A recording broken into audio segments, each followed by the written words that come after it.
Welcome to the Best Bits podcast. We look back on Off the Ball's nightly show from Monday to Thursday and bring you all the highlights in one place. We start this week with Ireland's second row James Ryan in conversation with Joe Malloy about the history of the Irish rugby team. I think it's been well documented at this stage that on the night that Dr. Irwin and Brian O'Driscoll and Paul Rouse and Craig Doyle were in, that you stood up and said a few words. Why did you choose to get up and speak, and what did you speak about, James? Well, why I did, because I knew they were coming in, and Paul Rouse was in as well. So he's a professor in history from UCD, and he's actually taught me with a few different modules, and he's brilliant. And he probably gave me a deeper understanding of the history of the Irish rugby team and my perspective on Ireland's call and the anthems and all that. So I just had a few conversations with some of my teammates in there, and Mick, our manager, and they said, why don't you get up and speak a little bit about it? So I just talked a little bit about the history of the team.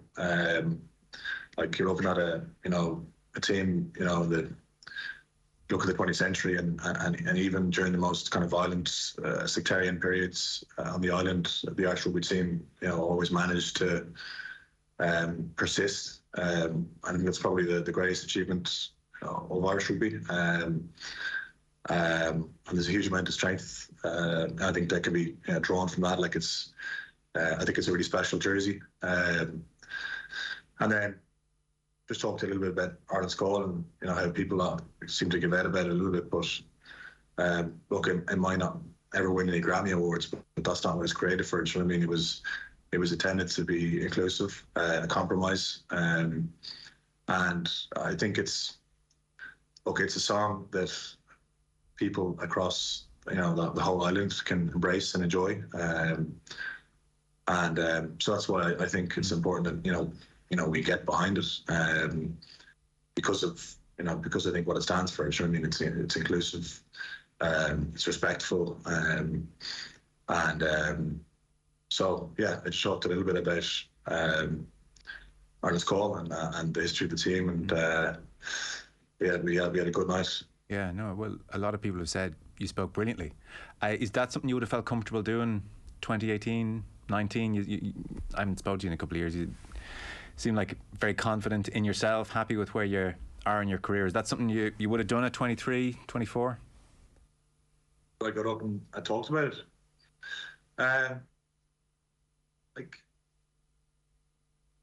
If I felt strongly enough about it, which I do, well, yeah, I probably would have. I wouldn't have had the same appreciation or understanding, I don't think, for it then as I do now. That on account of your degree? Yeah, I do, yeah. My degree and learning about it was what has given me more of an understanding and better perspective. And Paul Rouse is probably another guy as well. Not that I knew nothing. I've always loved history, and so I always knew a little bit. But definitely when I looked into it and I read more about it, it's gone, actually. That's a really powerful story here that I don't think people are, as aware of as they should be. So yeah, I was delighted to get up and talk about it for a couple of minutes, and it was very powerful having David Irwin in there as well, and the sacrifices that people like him made to wear the jersey, in those times, and having Paul Rouse coming there as well and give guys understanding was cool too. Yeah, but Paul has been a regular in this studio, and I mean, he's such a brilliant speaker. He could read the phone book and it would somehow be interesting. So when he's dealing with that kind of material, I can imagine how good that was. Yeah.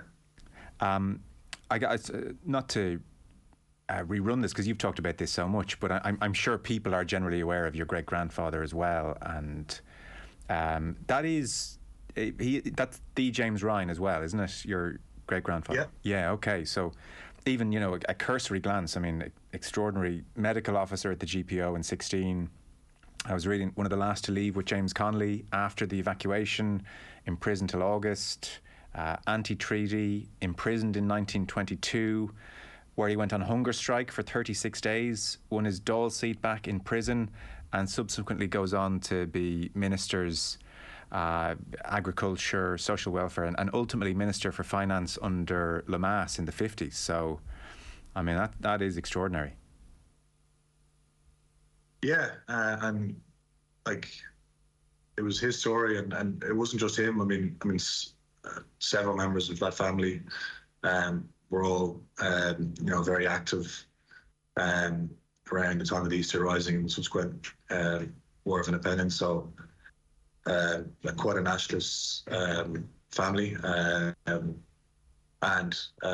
it was definitely, I was hearing these stories from my dad and my uncles and stuff kind of as a young fella, and that was probably what sparked my interest in history, Irish history. I'm very proud of that kind of part of my family,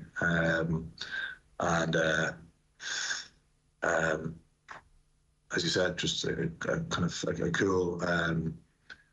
cool for our family name to have played a little part in the Irish, the Easter Rising and the Irish War of Independence as well. On the news round on Tuesday, Mick McCarthy and Richie McCormick went back and forth on Alex Ferguson's role at Manchester United since Eric Ten Hag's arrival. Because Eric Ten Hag has made them solid.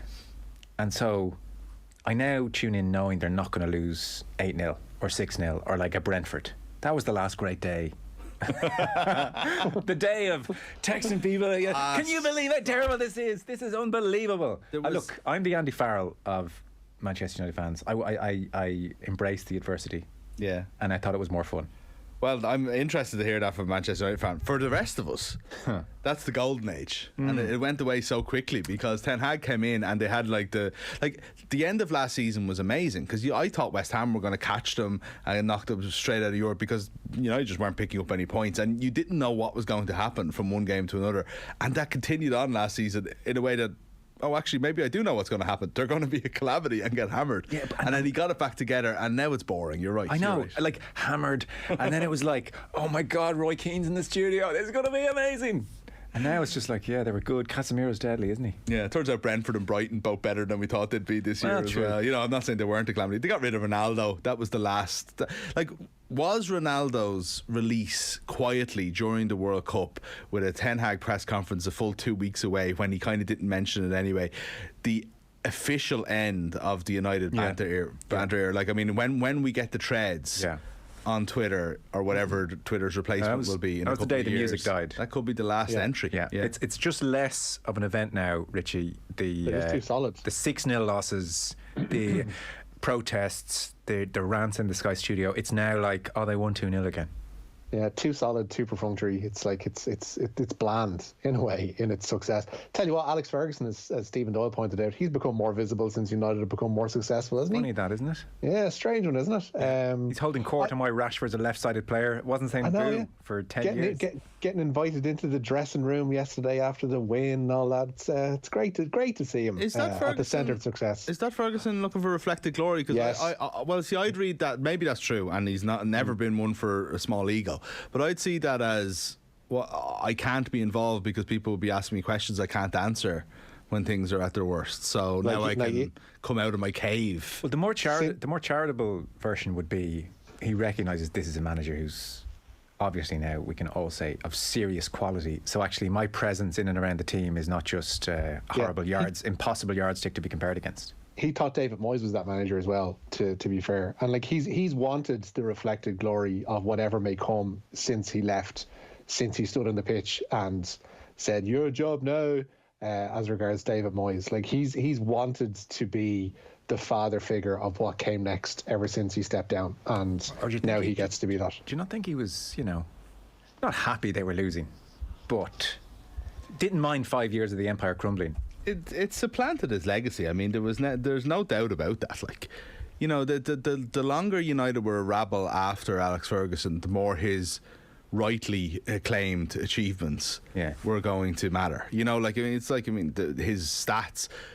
at the time seemed incredible, but we were living through them, and then he's gone, and already you're kind of thinking, Jesus, when you actually look at that, like 13 league titles, that's insane.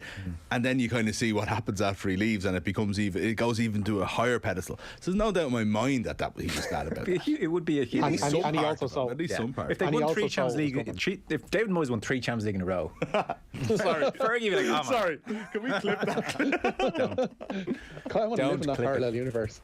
Yeah, it's hard to imagine. With just over a week to go until the Scotland matchup, we had Brian O'Driscoll in studio to preview the decisive game for Andy Farrell's men.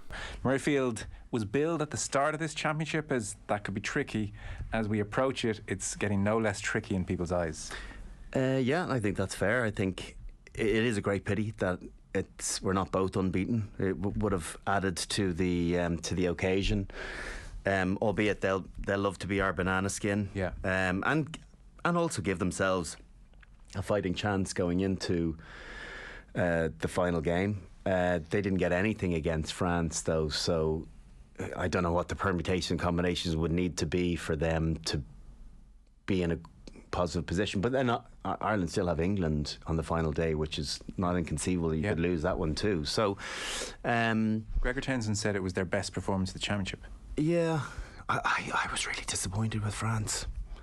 Really disappointed with France this year. I don't know if I'll get lambasted in L'Equipe for that, but I just think they're not the team that they were last year. I just think their attack shape doesn't look nearly as good as it did previously.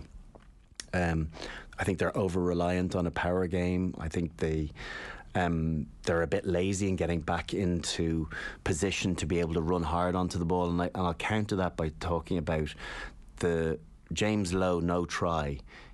If for anyone that wants to go back and have a look at it, look how far back Josh van der Fleer actually lines himself up to run full tilt onto the ball. It's 15 yards, and he belts it. Yeah. None of France are doing that. They think we're huge. We'll be able to just. But the problem is, there's no go again on that collision when you're not. I don't have a big head of steam. If you're knocked, there tends not to be this second coming. Yeah. Whereas with Josh, you see it so often because he's running so fast. There's an initial shot, he rides that out, and then there's another 3-4 yards, and sometimes a secondary breakthrough. Ireland are number 1 in the championship for post-contact meters. So post-contact meters and ruck speed are the two things. Whatever about the kicking. Ruck speed and post-contact, if you can be top of those 2 stats at Rugby World Cup time, I think you'll have a great chance of winning it. Because an attack like Ireland, any attack is all about speed of the defence not being able to set. Kind of surprising, France, given first team since 98 to retain a Grand Slam was on offer. They're in a World Cup year. Like that they would have a certain malaise is interesting. Maybe there was a hangover. Do you not agree? Do you think, like, if we were to swap roles, do you not think that France have been disappointing this year? Like, yeah, like they didn't really have to work that hard for that. That end to Mac. Okay, a bit of power. It's the first game. They were 19-0 up. Yeah. In that game, and kind of limped over, got their bonus point. Okay, fair enough. But yeah, I think they'll be a lot better with Dante. I think he's a huge loss to them. They do on the main. Aldrich looks off the pace. Yeah, I know he got subbed off after 10 minutes. Their attacking shape wouldn't jump out to me in the same way it would to you, but certainly that ferocious intent at the breakdown and just their general demeanour has dropped a notch or two. I really think that Ireland's point of difference is their breakdown, the accuracy of their breakdown. I've been probably banging that drum for a while, but it's the speed at which and the clarity and the decision making on first support is, I would say, the ultimate point of difference of Ireland right now. So what of Scotland? I mean, I'm not worried about France in the short term. Let's see how they go, and we'll see them in a few months, potentially. Scotland in a couple of weeks. But on France, I would be more confident. Are we now on France over New Zealand? No, I'm not. Don't. Whatever comes, right? Okay. But I think watching that, I don't think that they're the France of last year. Okay. So it's just something worth keeping an eye on. Okay. Per se. Okay. Then, Scotland. I think Finn can pull teams apart. I think we'll get a real test against him. I'm excited about how we are able to deal with what he throws at us if he gets a good platform. But I think we'll have too much for them. Okay, I do think we'll still have too much for them. Okay. It'll be physical and battle, but I think you look at with 5 tries, should have had 2 more against Italy, and you'd be honest and say we're decent without being exceptional. I don't mind the intercept try. You know, you're trying things brilliantly read by Bruno, in fairness to him. He's taking a real punt. The first one was you'd be a bit worried about how you conceded that and how soft we were, but I think with different personnel, with Gary or with Robbie at 13, I don't think that happens. I think you play more aggressively. I think so much of 13 is about the bravado of what you're showing versus what you're thinking of doing. You can't, if you show soft, you're offering space. You've got to at least show hard and play soft. You can't offer immediate drift. You've got to put yourself under pressure to show higher, to then be able to have an ability to bounce out to the touchline, because so much of what we're doing now is about getting in the 10's eye line and forcing them to make decisions or go back inside or go to places that they feel nervous, and when they get a bit twitchy about you playing high in their eye line and they're thinking about throwing a long pass and you dummy blitz one and they don't throw it and go back inside, it's another screw in their heads. And that is all part of good 13 and centre play from a defensive side of things. And I think at the moment I haven't seen around the world someone doing it much better than Gary. Okay, so you, not putting words in your mouth, you don't see any aspect of Scotland which worries you? No, of course. Sorry, I don't want to write them off, but I think on the balance of what we've seen so far, it will be a tough game. It'll be a very physical game, but I think we will have enough capability, ideally as well, with a full deck. You know, if we're talking, you know, maybe even Johnny, Robbie and Gary, and if you talk about Furlong in there and Gibson Park maybe, like I would be very confident with what they can bring to the team, what they can add to the team on top of what they've already built so far in the Six Nations. I don't think it's going to be a rout, but I would be confident that we'll cause lots of problems for them. What do Gaza, the IRA, egg throwing, and one of the first ATMs in Britain have in common? They all came up this week when we asked Graham Hunter a question that he wasn't supposed to be able to answer. We had a question in earlier on, we were just chewing the fat in here, and it was that dreadful question that you get asked sometimes, and my mind certainly goes blank, so I'm going to fire it your way, given that you are Mr. The Big Interview. Who is the favourite person? Pal. Who is the favourite person, your favourite guest on your show that you've interviewed? Oh, will you stop? It's the worst. I need a week's preparation for that kind of stuff. But yeah. Listen, you introed that well. Look, well, I've been surprised. So recently, when I was down with Adam Lallana in Brighton, we were struck by his brilliant articulacy in describing Alexis McAllister.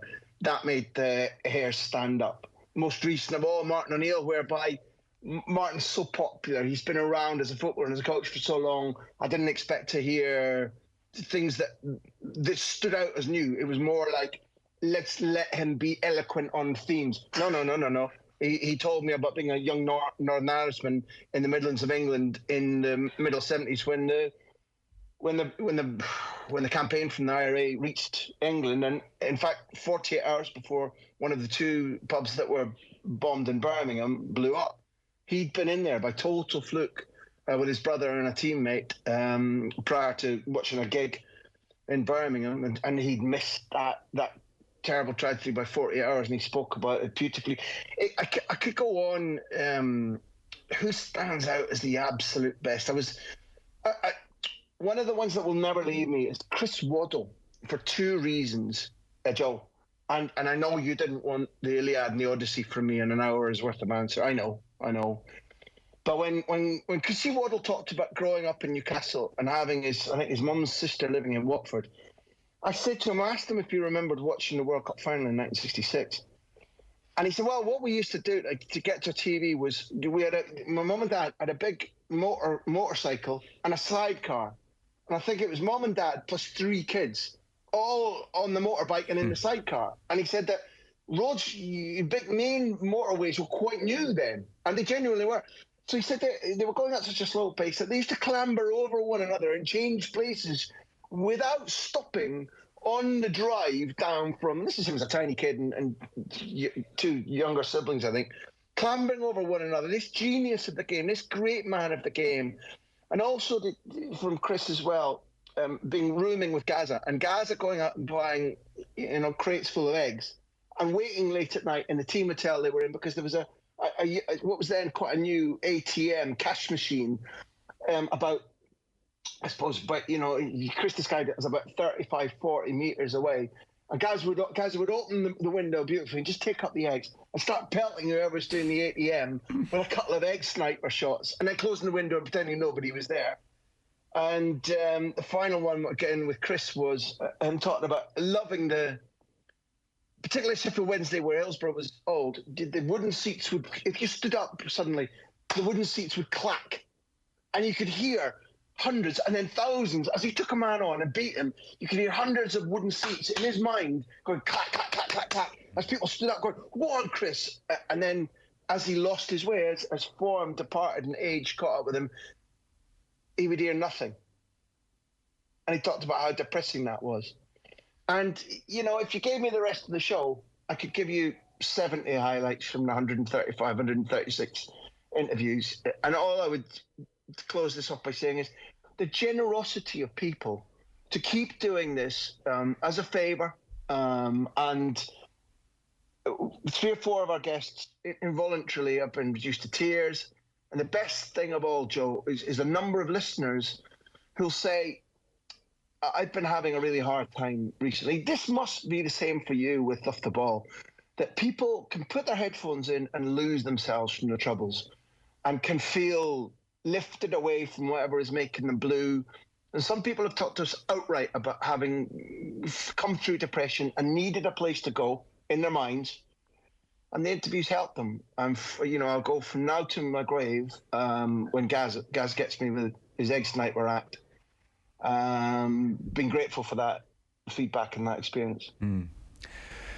Yeah, we do get the same correspondence sometimes from listeners, and it's lovely, because there are definitely days, as important as sport is, where I drive home thinking, what the hell are we doing here? This is just silly, talking about this stuff so much. Oh, that's because you're a grown-up man. I never do. No. That's literally because you've got a grown-up mind, and the years that we've known each other have established, you've got different priorities. I never, ever do that. I have better or worse days, but sport is equal in human creation to opera, theatre, cinema, television, ballet. It just is. Sport is equal to and above all of that. Nobody ever said, "Oh, God, I wonder if we should chuck this cinema thing, this opera, this ballet thing," and that flipping it. No, it's much more important to think about deficits and local budget, local council spending. Come on, Joe. I hear you. I'm not saying we should stop sport. I'm just wondering if I need to talk about Man United's right back of a Tuesday every week. That's all. I tune in to listen to you doing that. Rhasidat Adeleke is setting records up in Texas and representing Ireland as well as any other athlete right now. She joined Joe to revel in her success so far on Wednesday. You're too good at the moment. Oh my God, what's happening?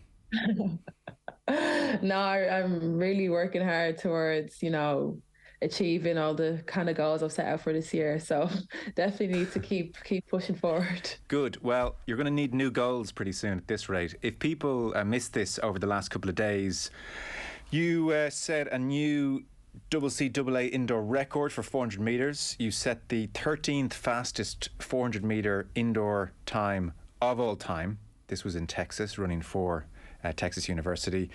You broke your own national record at the 400 metres, ran a time of 50.33 seconds. I watched the race. For anybody who didn't see it, by the end of the first lap, you were well clear. You stayed well clear. You annihilated the field, and then you looked up at the clock and thought, woohoo, I've done it again. That's about the gist. Yeah, pretty much. Kind of sounds like a routine now, almost. But no, definitely. It's been really exciting running the 400 meters this year. I kind of just tap into my potential and seeing what I can do. Each race I've been getting better, so I'm really excited for my next race and see what I can do. Yeah, I'll bet you are. When Rhasidat did the idea to first run 400 occur? Were coaches saying this to you almost, 5-10 years ago, like Rhasidat, eventually you will run 400 metres, or has it been something that's arisen more lately? I guess due to my build, I'm very tall and lengthy. I have a long stride and slim and stuff. And I guess when I was younger, they'd always assumed that I'd be a really good 400 meter runner, or I've heard 800 meter runner, and I definitely wouldn't go that far up in distance. So, they've always thought I was going to, especially after I started doing the sprints more. So, and when I ran the 4x4 a couple of times in college, and I would split fast times in the 4x4 relay, and a lot of people would speculate that I'd be really good at the 400 meters. And I was really because of my build, honestly. Okay. And I guess they were right. I kind of tried to run away from it for as long as I could, because, I'd always hear about how hard it was and how hard the training was. But now I can see it. The training definitely is hard, but I can definitely see that I'm kind of tapping into my potential in the 400 meters and how much potential I can have in the future. So I think it was a good decision and a good call from a lot of people. Yes, clearly. And remind us, when did you really start focusing on the 400 meters in your training? When did that start? So I started training for the 400 meters in October. So as soon as, whenever my break was over from the season, I started training for the 400 meters. It was definitely a big adjustment due from the short sprint training. It's definitely harder, more strenuous on the body, but I can see the results. So I'm really happy with how it's been going. Wow. Only since October. I mean, these results are quick. You must be thrilled. No, yeah, I'm really excited to be able to improve this much. These are times people would wish to run in their entire career, and after 4 months of training, I'm running it indoor. So I'm not absolutely delighted with the progress I've made, and I'm really excited to see where I can go after a year of training, or 2 years of training, 3 years of training. Yeah. Amazing. Wow, I didn't realize it was that recent. That's incredible to be running these times. I mean, that is so exciting for you. The training difficulties you mentioned. So I mean, I the 400 meters is always famously talked about as so difficult, because you're almost full speed for almost the full amount of time, and people talk about the that last 100 meters as being just no fun at all. So what's that like? I know when I was running it last year, the last 100, last 50, I'd be so tight, so tense. I feel like I was running backwards, honestly. But now, because I've actually trained for it, and I'm a little bit more used to it, I know how to kind of somewhat pace myself, that it actually doesn't seem as bad. It's really just the training. The training is absolutely awful. The training definitely makes me want to reconsider my career choices. Maybe I don't want to be a professional athlete. But nah, you kind of see after 20 minutes, when you're not hurting anymore, you snap out of it and be like, okay, that was a good session. Okay. So that's definitely the worst part. What is the worst part of 400 meters training that you didn't have to do for shorter distances? Just the long, the long runs with reduced recovery. So we might have something that I definitely wasn't exposed to before. It was in fall season, we'd be doing 600s and 500s and repeat 400s, and I'd never run over 300 meters in training before. So now that distance being doubled was so absurd to me. Running the 600 meters in training, I was just not used to it, and I would die every day. After I'd get to past the 200, I'd be like, okay, that's me now. I'm just gonna jog the rest of the way. I got to pick you up there. You said fall season. I mean, you've only been in America 2 years. Look at you. This is unbelievable. No, I sometimes find myself picking up on some little lingo, some little slang and little things I'm going to the shopping centre, I'm going to the mall. I'm like, oh my God, I need to stop. Oh no, I'm going to go to the mall and get the elevator. He was in as good a form as ever when Kenny Cunningham was in the studio.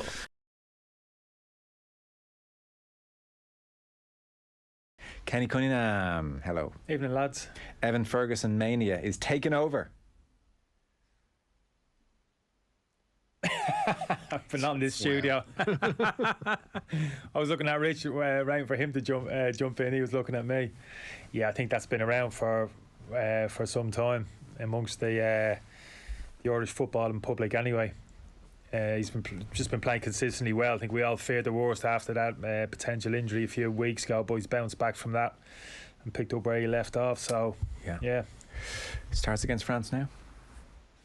He's certainly in contention. He's making a strong argument. I mean, look, he can throw it out there in terms of not putting too much expectation or responsibility on his shoulders. You know, we want him for the long term. We don't want to do him any damage in the short term by throwing him in. You know, he's not ready. You know, blah blah blah. I kind of understand that argument, but each person's different. Each individual different kind of mentality, mindset. And this lad, for me, just looks ready. You know, every step that he's made, Joe, and is certainly in his club career so far, going over there at a very young age, making a big impact in under 23 is, despite being a very kind of young teenager, and he's kind of, you know, he's just kind of blossomed in that kind of environment. And and in the first team, at the moment, it looks effortless for him. He's obviously still learning the game and still improving, but what he's shown at the moment, you would think in an Ireland jersey, he certainly helps the team in that forward attacking option. You love the use of blah blah blah, don't you? It's one of your go-tos, I'd say. That'd be a Kenny Cunningham. When I'm bored of me, I feel like that's when I start listening to my own voice. I start boring myself. Eventually, it comes out. Blah blah blah. Here I go again. I see Peter Crouch. I just started flicking through the papers here. I'm trying to catch up with myself. And David Beckham were in Dublin over the last few days. Did you get the call? I didn't know. No. Yeah, they were over. Q&A. I'm guessing. No, I think they were just sampling the hospitality out, and they sampling Dublin pub life, separate to each other. Actually, they weren't with each other. Oh, right. I was going to say that's an unlikely duo. Enough pairing. Yeah. What have you been up to today? Slow day today. Yeah, slow day. Just do you like ducking and diving? Throw another one of me. No doubt. No doubt. Blah blah blah. Do you like a slow? That's Rich. No, hold on. He knows what I do on a daily basis. Go on, Rich. He's laughing. He knows. Go on then, Rich. I don't know. It's like I was bringing the youngest lad home from school last week, and I saw this opulent sports car coming up the Oscar Traynor Road with a very familiar figure. Ford Kia. Just put that out. Don't be giving away there. Don't be giving away the motor. It was a very opulent sports car. The top might have been down. I can't remember. But I could spot the head of Kenny Cunningham driving up the road. And, like, do you know the way when Kenny's on, Joe, it always comes back to food somehow. Like, somehow we always end up chatting about, like, you know, what Kenny's been eating or what he likes to have on his pancakes, whether he likes tuna or not. Yeah. He's driving past me on the Oscar Traynor Road and he's stuffing his face behind the wheel of the car. Classic. Which, you know, Cunningham. When you're behind a high octane sports car wheel like he was, it's pretty dangerous. But yeah, stuffing his face will look like crisps. You had to get involved in my business and message me like some minutes after. I'd like to think he wasn't messaging from the car, like, because that obviously would be an illegal offence if Rich was doing that. Can you eat and drive? I'm not sure that's great either. I'm sure you can scoop a few almond nuts into your gob off the passenger seat when you're driving. Surely can't that can't be a traffic offence. There's not a chance you had almond nuts. He's off the crisps for Lent, apparently. That's what he told me. It's good for the memory. See, that aligns itself with the crossword. The nuts. It's good for the old memory. Keeps the old brain ticking over. Yeah. All the research has been done, Joe. No, I understand. Do you like a slow day or do you find them boring? Were you bored today? Is that why you're here? No, I take over. No, I've done me a few bits. What had to be done. Give us one bit. I'm starting to think you are up to no good. No. I'm rehabbing at the moment. I'm rehabbing. Oh yeah. Yeah, I got a bit of sciatica. If you have to know, me personal business. So I'm on a little bit of a program at the moment, which I'm got the blinkers on. Okay. Yeah. Building up your glutes, that kind of stuff. No. That'd be more of a glute related no, it's very important for your back. Very important for your back. Support. Oh, you've been the rugby. Is this a lead into our rugby? I won't bore you with the details. I won't go blah blah blah here. But you can't wait. No rugby this weekend either.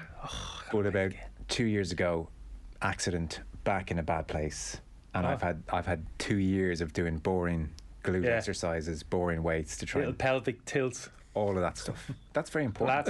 Pilates. Yeah, maybe I could down that right now, but initially it was just try and get as strong as you possibly can.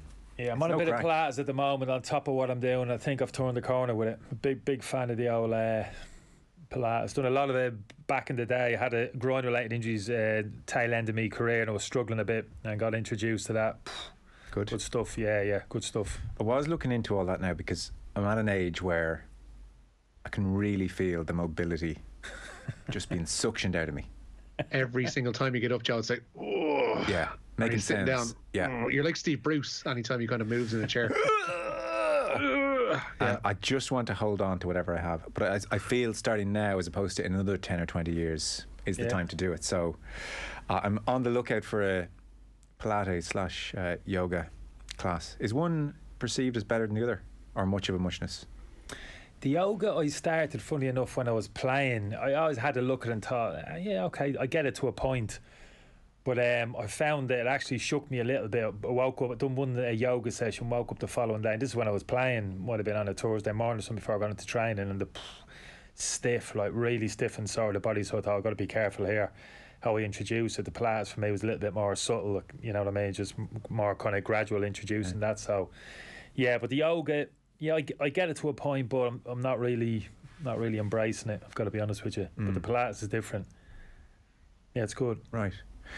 Because I have a better sense of yoga. I've seen all the positions, I suppose. Whereas what's Pilates? Not similar, no? Yeah, similar principles. It can be tough, to be honest with you. It can potentially a torture chamber if you go in a few of those Pilates studios. But you're shaking as you're holding that stretch. Yeah. I'll bet. Yeah, exactly. Yeah. So, no, it's good, but you gotta get your head straight going. It could be quite frustrating experience when you first go in there, in terms of kind of almost got to re-educate your body a little bit. So you got to kind of persevere and stick with it. I think men are bad as well. We're less flexible than women. Yeah, if you're not picking up stuff and throwing it against the wall and having a wrestle, it doesn't. Doesn't make sense, does it? Because Netflix threw a bunch of yoga classes recently, and obviously on YouTube you could get them. But I just thought, no, I'll do something silly. You know, I'll crack my back the wrong way and prefer an instructor to guide me through the initial period. You know. Yeah. Bit more. People talk about the more spiritual thing with the yoga, don't they, in terms of cleansing the mind and all that. Now, I wouldn't really be chasing that, to be honest with you. So. I'm chasing that. I need that. Need to be cleansed, you don't want to be in here. No, that would appeal to me. Oh, really? That aspect really would. Yeah. No, because that doesn't. Getting in touch with my breath and the spirituality aspect, 100%. Why are you laughing? That doesn't surprise me at all. So I gotta be honest with you. Yeah, there we go. Any experiences? 53106. Actually, I would be very interested. Let us know. Good, bad, indifferent. Richie, have you done any of that? God, no. Yeah. No, I'm far too lazy, Joe. Far too lazy.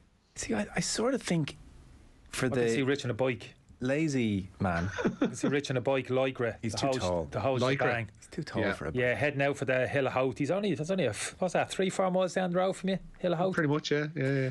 No bother to him. I'd find it a bit boring. I guess the scenery maybe would. I would like sitting in a gym bike would do nothing for me now.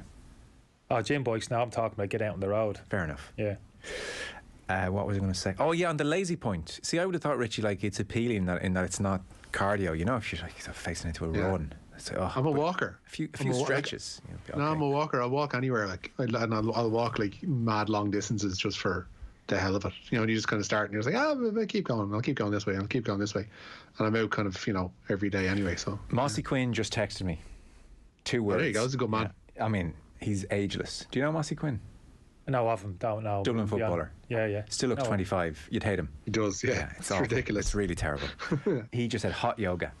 Hot yoga? Yeah. Hot yoga instructor? Or what's he talking about? Kenny. Come on. Sorry. Not in the dressing room in the 90s. Oh my God. I'm cringing for you. Do you want to go hang out with Keys and Gray over in Qatar, do you? You said it. Yeah. Hot yoga's a thing. And your eyebrows went up as soon as you said it. Not true. Don't set a trap like that and fall into it. Hot yoga. I presume the logic there is it's easier for you to get a stretch on when in hotter temperatures. But again, I don't know. I'm a total novice with this. There is a bit. I've heard at the studio, some of the studios down the gyms, they bang up the temperature. That's true. And finally, Republic of Ireland manager Stephen Kenny explained to Nathan Murphy on Thursday why Ireland need to follow the path of Croatia rather than that of Morocco, who had great success in the World Cup. A lot of people said, well, we must learn from Morocco. They have a way of playing. And Morocco are outstanding in the World Cup, there's no doubt.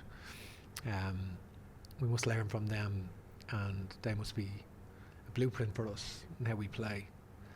And it's a point of view, with your respect, but I think Morocco are a country of 170 million. Obviously, they've had diaspora really of all of those players from France and Spain you know, and other countries, and they played a certain way to get to the under a different coach to get to the World Cup, and obviously played in a very counter-attacking style with some terrific players. But I don't think that necessarily it's relevant to us. I don't see the relevance with the characteristics of the players they've got to what we've got. I don't see that. But I think we can learn from the country. I think we can learn most from is Croatia. A country, 4 million people, World Cup final, World Cup semi-final. But okay, they've got some world-class players, particularly Modric, who's playing with Real Madrid. We don't have players playing at that level, but it's their intention to dominate possession. They never have an inferiority complex, and it's their intention, no matter who they're playing, to get a foothold in possession. They are never thinking about how can we sit and hopefully break and get something. They are thinking, they played Brazil and they're looking to dominate possession. Okay? Now, it doesn't always work because Brazil are so good, they force you back. Sure. All right? But for us, and I experienced this myself in the Champions League and in the Europa League over the years, that in order, and this was a sea change really in how Irish teams, I felt, set up in Europe, and we must, and we have now over the last 2 years, I feel, improved. We mustn't think that we have to sit back and counter all the time, regardless who we're playing. Like, there's an assumption, for example, that when we play France, that they're vastly superior to us, and which obviously are. They got 2 World Cup finals, that they will dominate against us, you know, possession and that. But I think Croatia, one legitimate way of winning those games sometimes, and I think it's important to pass with penetration. You know, in my early time as manager, we were retaining possession without penetrating, and you don't want that. Then we've improved, and since we've gone with 3 at the back, played 20. Some of the stat came today. We played 22 games. We scored 33 goals. So scoring goals hasn't been an issue for us. Okay, and I think we're more fluid now, and we have the ability to do that. And all those players have scored their first goals for Ireland. Okay, but I do think that Croatia sometimes, when Croatia would play Brazil, who were superior to them, because Croatia were not the team of 4 years ago, for example. I didn't think, but yet they beat Brazil. They created it. They without creating chance. So they dominated possession sometimes without penetration, and sometimes I found that myself in some of the European victories. It's a way of winning in dominating possession. You're not necessarily penetrating in any major way, but you're staying in the game for long periods through keeping possession. And we that's something that we must be confident in our ability to retain possession and to pass the ball the way we can. And we've got cutting edge players who can score goals. Well, that's when you look at Croatia and you look at Modric, like, it's a bravery that Modric has to get on the ball. It's not Modric, like, just you just feel Croatia when Modric steps away, they'll continue to play like that. Well, I think he's obviously their best player, but I think it's a mindset, and you know, and I think they've got players playing overall a higher standard than we have. But I think it's, you know, Dynamo, for Ireland as a nation, we need Dynamo Zagreb, we need Shamrock Rovers or Cork City or Derry City to be our Dynamo Zagreb. You know what I mean? And our Hajduk Split, particularly Zagreb, produce all these players. And obviously with the academy system now evolving, and we're still, you know, it is in its infancy really in Ireland, but we need to produce players ourselves in the way that they have, you know, and then obviously they'll move on to the bigger leagues when they get the opportunity. And I think Croatia are a really good model for us. Obviously they don't have GAA or rugby in such a strong in such a country of our size that we have, and you know, but I think we can learn a lot from them about their club model, but also their mindset as well. You know, that they trust the technical level of their players, and all our players, all our defenders now that have come through. Like we've 18 players have come through 18 players have come through our own system in the last 2 years. 18 players, Nathan. Like that's unprecedented, and they've all come through our own system, and they're all good in the ball, and they're all technically decent. Okay, so I think that's. Did you see that bravery when you first came in? Because I remember talking to John Giles about one of the early games, even maybe just past the COVID era, and we're talking about possession football. He was making that point of there's possession for possession's sake, but there's another level to it then actually, that you're doing something when you're on the ball. Do you think there was a confusion as to, even amongst the players, as to what people expected from your style of football, that people thought it'd be 65-70% just keeping hold of it for the sake of keeping hold of it? Yeah, no, that's not the way you want to play in the vast majority of your games. Like, I think you need to have penetration in your play. Like, there's no doubt about it. And that's what we found in our early days. We were playing without penetration to get the players. Why was that, do you think? Well, we just want midfield players looking forward and passing quickly, and we want people watched the early playing from the back in the early days through their hands. They were nervous of it and felt we were unsure doing it. But I never had any doubts that we've not conceded any goals from playing out, and we've obviously created a lot of chances with the goals, as we've said. But from a sports science point of view, we brought Impact in, the German company, to measure our forward pass and just to validate, and measure, every player's forward passing and their range of passing, and we did that just to verify what we see with our own eyes. And when you present that to the players, are the players initially, would they have been surprised by the lack of forward passing? Would they have thought that there was more penetration than there actually was? Just through video clips, I think players see it, and we, clip stuff, and Keith Andrews and